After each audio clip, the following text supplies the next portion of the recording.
안녕하세요. 은행나루 마을 방송국과 도봉 기적의 도서관이 함께 주관하는 마을과 로컬의 미래에 대해 생각하는 북토크 시간입니다. 오늘 저희가 모신 분은 모종린 연세대 국제대학원 교수님이십니다.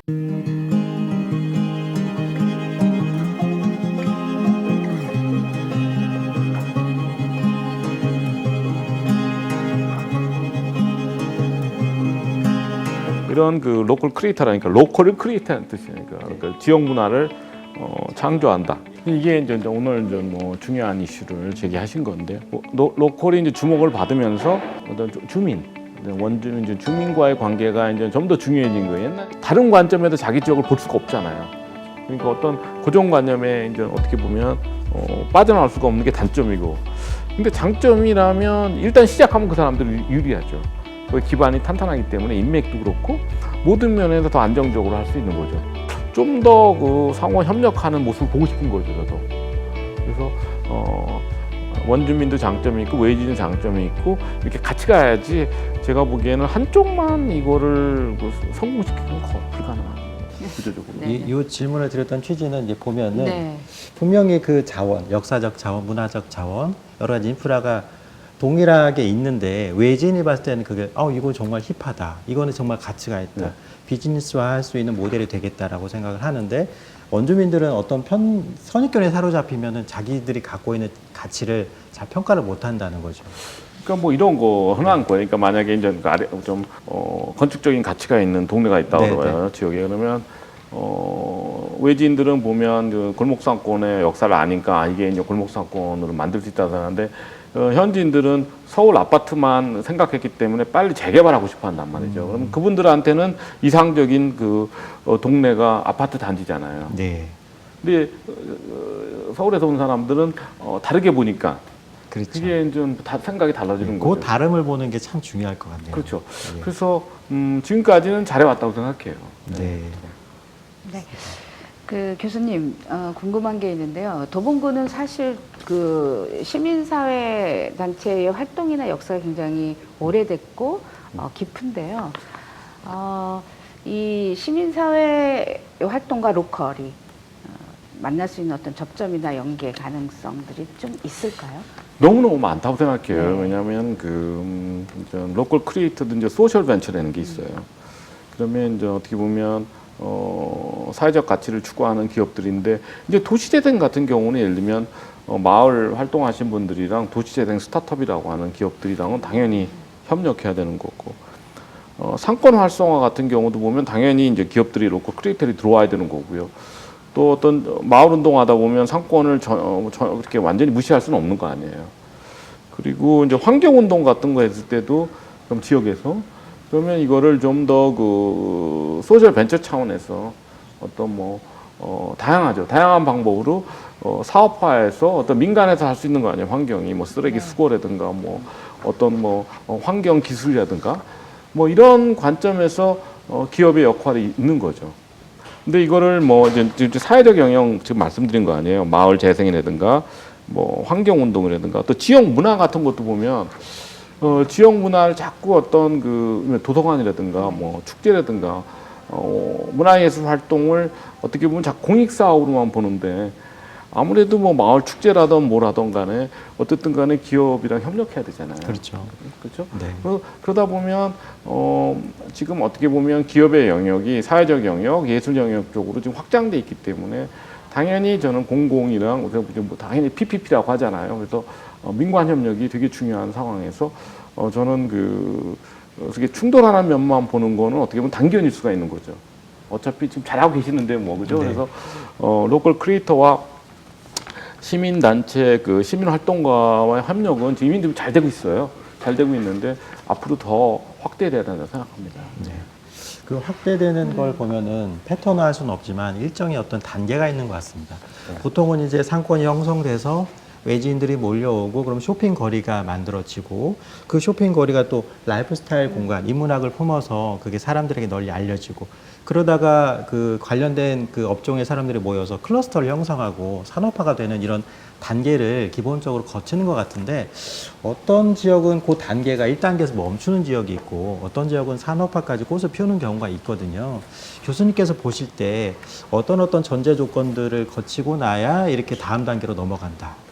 이제 1단계가 지금 말씀하신 게 보통 우리 이제 골목 상권이고요. 예. 2단계가 이제 문화 산업, 예. 3단계가 창조 산업으로 지금 되면 3단계가 완성되면 어떻게 보면 도시 산업 생태계가 완성되는데 이제 골목 상권이라는 게 15년밖에 안 됐어요. 그래서 그렇죠. 1단계, 2단계를 다 거쳐서 어떻게 보면 완성된 그 골목 상권이라고 하면 홍대? 홍대 정도가 이제 홍대 그리고 예. 뭐 성수동?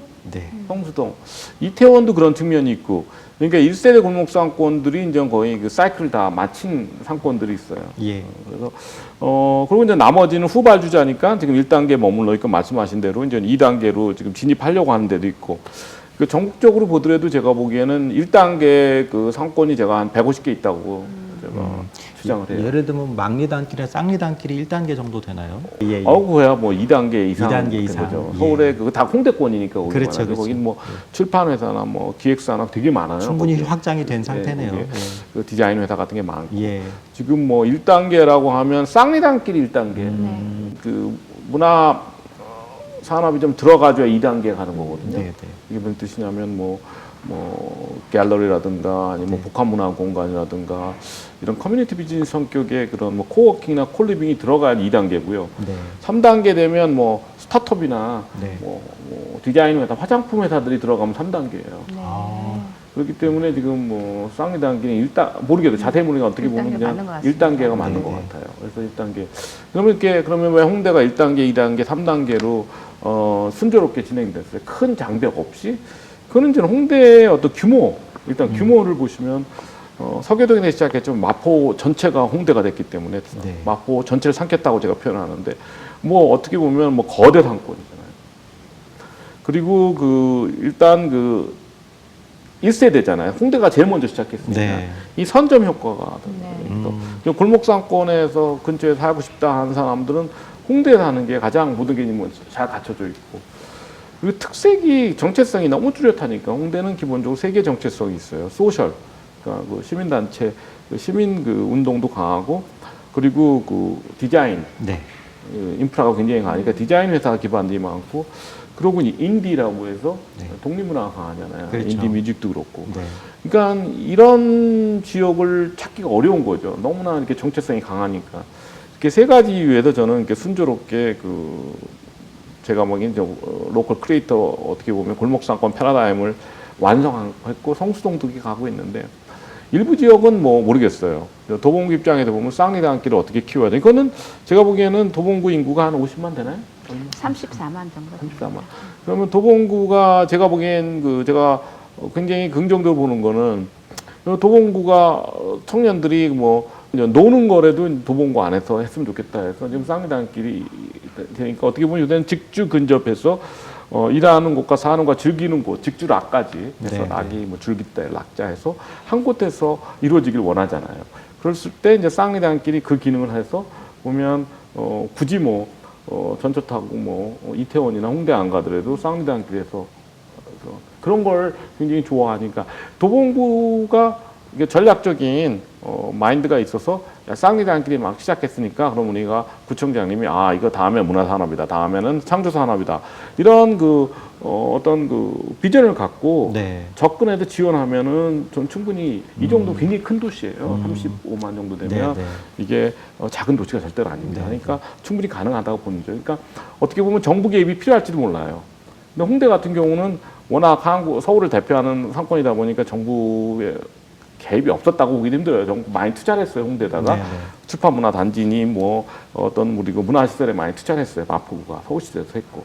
그런 의미에서 도봉구는 마포구보다 한 2배, 3배 정도는 투자해야지 2단계, 3단계로 간다고 봐야죠.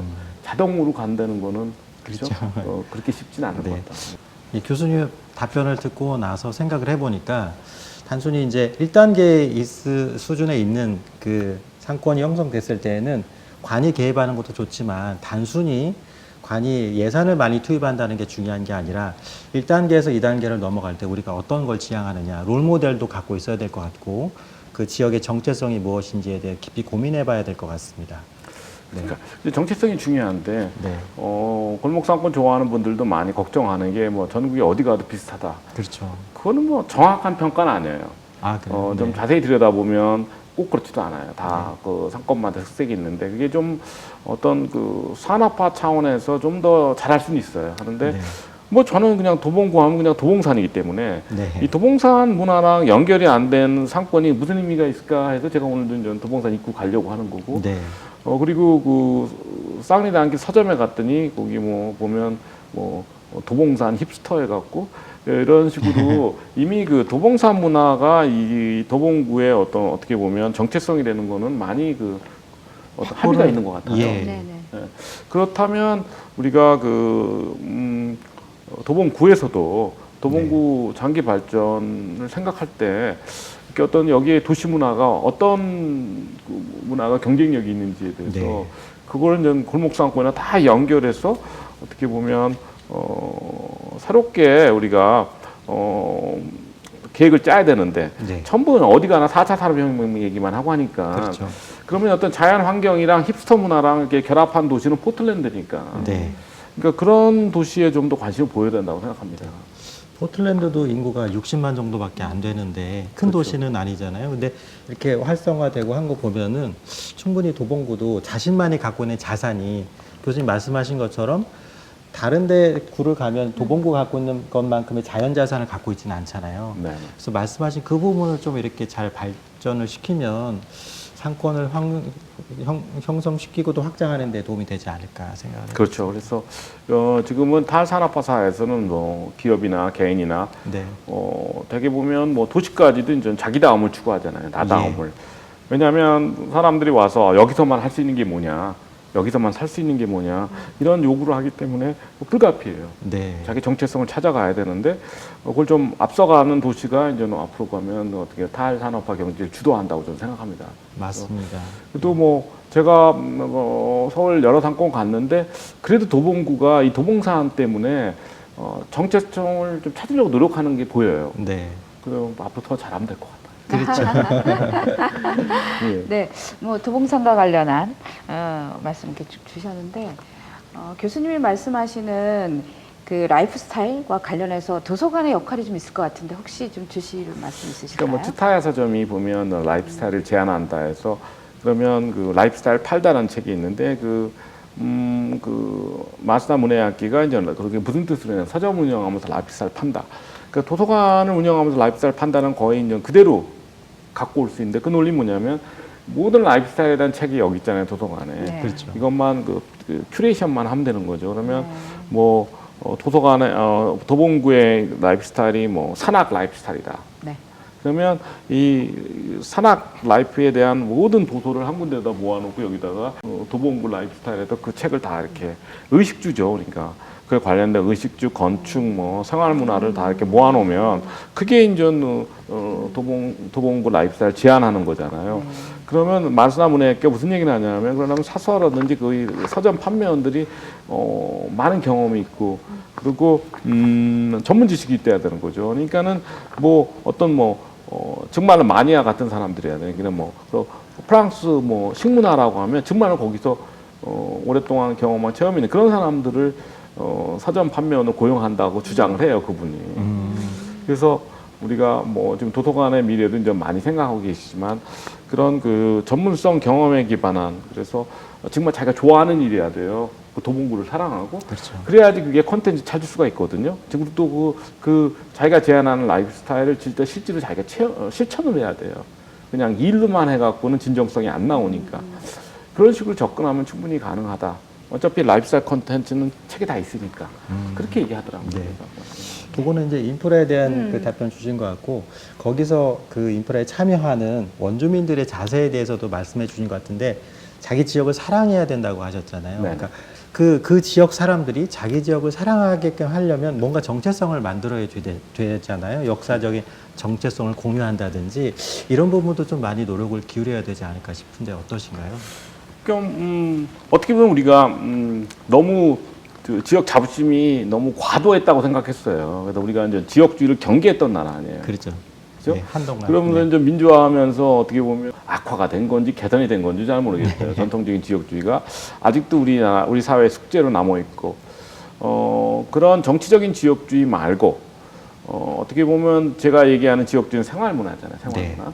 이거는 그렇게 이념적인 게 아니에요. 그렇죠. 이 문제는 어떻게 접근해야 되냐면 보통 그 지역 정체성을 접근할 때 그 향토 사학자 같은 분들이 어떻게 보면 그 문화재 그리고 어떤 그 지역의 그 스토리 네. 이런 식으로 그 지역 콘텐츠를 만들어요. 뭐 심청이면 심청, 네. 뭐 땅의 역사에 가면서 그 문화재 중심으로 뭔가를 지역 정체성을 확립하려고 하는데 그것도 굉장히 좋은 작업이라고 생각하는데 또 밀레니얼 세대 입장에서 보면은 생활 문화가 중요하다고 그랬잖아요. 네. 상업 문화가 예. 근데 그것까지는 저는 안 하는 거야. 그래서 이 아까 이제 도봉산 라이프 스타일은 하나는 그렇게 접근하실 방법도 있고 도봉산 중심으로 산악 라이프 스타일 또 하나는 동네 잡지 만드는 게 중요한데 이 도봉구에서 정말 성공한 기업이라든가 보통 우리 뭐 한국 기준으로 대기업 아니더라도 그 동네에서 어떻게 보면 존경받는 브랜드들 있잖아요. 빵집, 커피집 예. 이런 컨텐츠 계속 모아야 돼요. 음. 그리고 쪽이 이렇게 돼 있으면 도봉구에서 성공한 기업인에서 젊은이들이 와서 우리 동네에서 이런 사람들 이런 일을 해갖고 이렇게 행복하게 사는구나. 그게 저는 어떻게 보면 정체성이 있는 왜 이런 말씀을 드리냐면 시애틀의 정체성이 스타벅스잖아요. 그렇죠. 처음부터 커피 도시가 아니었어요. 네. 그러니까 커피가 정체성인데 그 스타벅스가 그렇게 만든 거예요 사후적으로. 네. 그리고 포틀랜드도 사실 나이키가 어떤 아웃도어 문화를 정체성으로 만든 거지 처음부터 그렇게 됐다고 보기 어려워요. 강릉의 커피처럼. 네. 그리고 지금 그 양양의 서핑도 정체성이 됐는데 처음부터 시작된 게 아니잖아요. 어떤 기업들이 가서 문화를 만드니까 사후적으로 그 지역 정체성이 됐듯이 네. 그래서 우리가 이렇게 어떤 상업 문화로 접근하는 게 대전의 성심당. 네. 예를 들면 대전 정체성의 저는 거의 90%가 성심당. 맞습니다.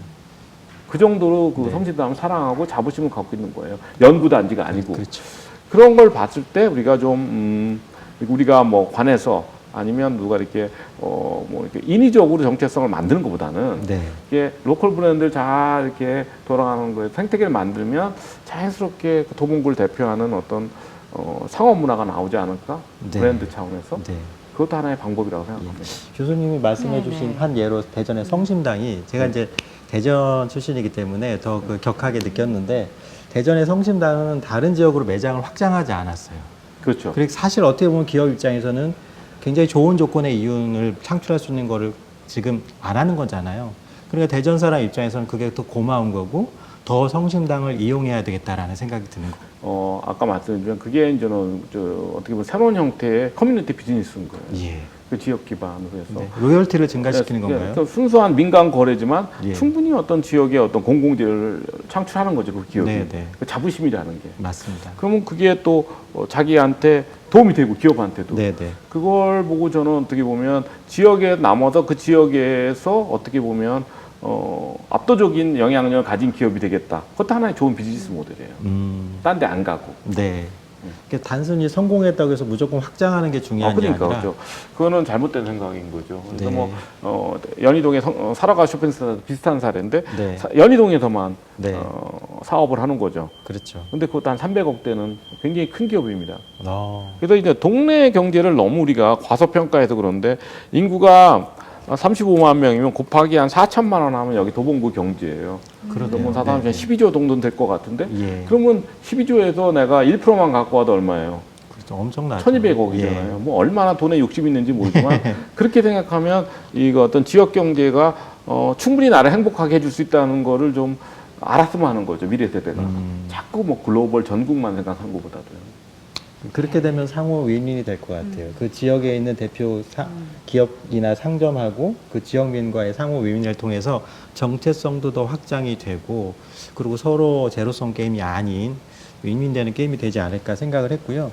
저는 교수님 말씀을 쭉 들으면서 이런 생각을 했는데 과연 골목길이라는 게 뭘까? 네. 그 뜻에 대해서도 여러 가지 정의가 있더라고요. 그렇지만 지금 현재 이 로컬의 붐을 일으킨 거는 뭔가 우리가 살아가고 있는 대로변하고는 다른 뭔가가 있다라는 거잖아요. 그래서 네. 그 중에 정말 중요한 게 인문학적 가치를 인정받아서 사람들이 그걸 찾아가는 게 아닌가 싶거든요. 그리고 또 이런 그 붐에 가장 편승하는 세대가 밀레니얼 세대라고 보는데요. 선생님, 이들은 왜 이런 감성에 매료되었으며 또 이러한 그 지금의 트렌드가 유지가 계속 될 거라고 보시나요? 일단 도시문화 관점에서 보면 도시문화가 처음으로 출현한 시기가 네. 90년대예요. 네. 90년대가 어떤 시대냐면 우리가 산업화 민주화를 이제 끝내고 어떻게 보면 우리가 근대화를 완성한 시기니까 어떻게 보면 우리가 보통 얘기하는 물질적인 욕구라든가 네. 이런 기본 욕구를 만족하니까 그 다음에는 자연스럽게 뭐 자기 표현, 자아 실현 같은 그런 상위 욕구가 네. 하다 보니 그때 이제 90년대 이제 문화 산업이라는 게 태동합니다. 이렇게 하면서 네. 그게 무슨 뜻이냐면 우리나라에서 어떻게 보면 그 매슬로우의 뭐 그런 얘기도 하잖아요. 욕구 단계 이론처럼 네. 사회 전체가 자아 실현을 그러면 추구하는 단계로 온 거예요. 그러니까 전 탈물질주의라고 하는데 어떻게 보면 밀레니얼이나 G세대가 이게 트렌드가 아닌 거예요. 어떤 역사적인 과정에서 자기네 어떤 시대적 사명을 수행하는 거죠. 그러니까 네. 자아 실현 단계 더 높은 욕구는 없어요. 네, 네. 그러니까 이게 좀 더 발전한다고 생각하시면 되지. 탈물질주의가 네, 네. 여기가 뭐 한번 푹 꺼진다는 건 없어요. 그러면 네, 네. 우리가 물론 당연히 우리가 나라가 아주 어렵게 돼갖고 우리가 아주 뭐 3만 불에서 뭐 10,000불로 떨어지면 옛날로 돌아갈 수 있으나 네, 네. 그런 상황이 아니면 이게 계속 탈물질주의가 발전한다고 생각하셔야 돼요. 네.